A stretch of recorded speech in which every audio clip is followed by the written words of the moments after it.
Again, we have another training today. Today, again, we're fortunate to have Chef Genco with us today. She is going to show us how to make salt dough, which we're going to be able to use to make decoration pieces with the holidays coming up. It's a very durable dough that can be colored, it can be shellacked, used as ornaments. So I'll let the chef take it over. Okay, thanks, Chef. This is a very easy recipe. It's great if you have little kids around or you just want some time to get creative in the kitchen. I do it during the holidays with my niece and other family members. I also do it with my students for their display pieces for their portfolio shows. So it's 4 cups of all-purpose flour. It's 1 cup of salt. Kosher salt is fine, iodized salt is fine. I would stay away from sea salt. And then it's 1.5 cups of water. And before I add my water, I'm just gonna blend these ingredients. You can also do this on the mixer with the dough hook. I'm just doing it by hand for all intents and purposes. Either way is fine. It's really simple. You're just forming a dough. You know, I need some more gloves, please. If you want to add some color, for example, I can add some paprika and get an orange type of color. This was cinnamon that I added. Yellow mustard will also make a nice color, but it's endless. You don't have to just use spices. You can also use gel coloring as well. And you're just gonna form it till it comes together. And once it comes together, you might need add a little bit more water, but we should be okay. This is technically edible, but I would not taste it at all because it is just salt and flour. So it's not going to be a very good flavor.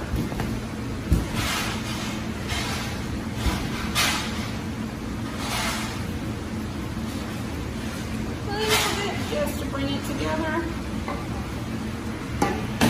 Once this all comes together, you can go ahead and start rolling it out, which is what I'm going to do over here. I'm going to change my gloves because they are a bit sticky.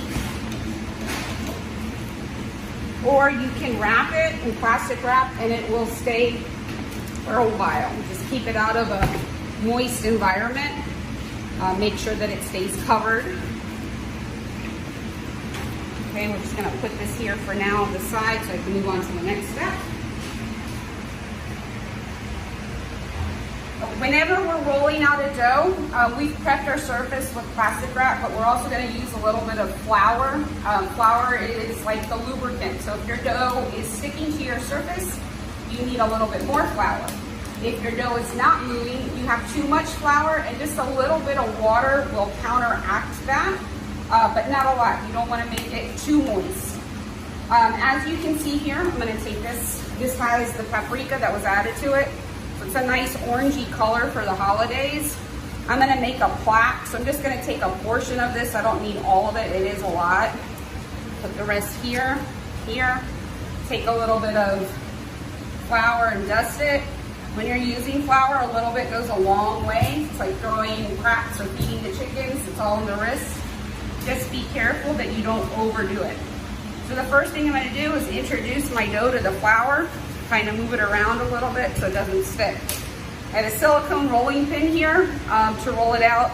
I like silicone for decorating mediums because it doesn't absorb the color. So if I was using gel color, I'm using paprika now, this won't absorb the color like wood will. So I'm just gonna roll it out to my desired thickness.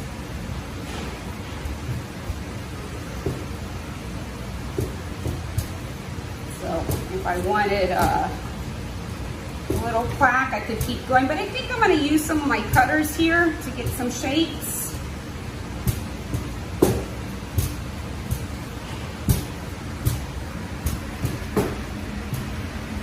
So if the dough stays in motion, it won't stick, and that's a trick too for anything that you're rolling out like pie dough or biscuits.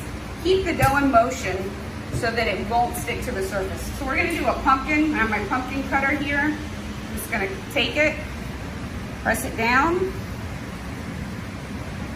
This dough can be rolled out numerous times. It's the gluten development is not as important as if we were making bread or pie dough or biscuits or anything else, so you can keep working it. This is my pumpkin. I'm gonna take a little bit of the brown dough for the stalk over here and adhere it. Sometimes a little water works, sometimes it's not necessary, but it just depends. So these are just the details that we add in the bake shop.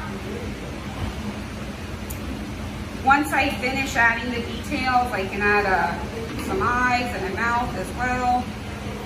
We're gonna end up baking this at 350 for a minimum of 35 minutes or until it is done. So I always check at 35 minutes. It just depends on the oven. It just depends on your environment.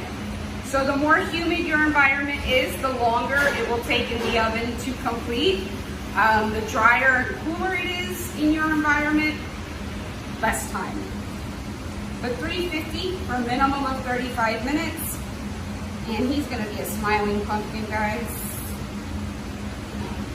Because he's happy. He's gonna get candy this weekend. Okay. So he goes on a sheet tray, prepped with parchment paper, into the oven that has been heated. Just lift him up here. Come on, little pumpkin. Place him on the sheet tray and into the oven. So as you can see here, thank you, we do have some finished product. Ooh. We have our little jack-o'-lantern. We have a 3-dimensional mini pumpkin. And then we have the words "Give Thanks" and an acorn. These were made a couple days ago. This is the orange dough, this is the brown dough, and this is the yellow dough. The heat is going to cause the color to fade, which is normal. What we can do to pop the color is take paint, acrylic paints, coaster paints, and go over the items. Or we can take a polyurethane or a shellac and go over the items as well in order to make them pop. What I'm gonna do with this item is I'm gonna end up putting it onto a plaque for a display piece that we'll have here on base. Thank you very much.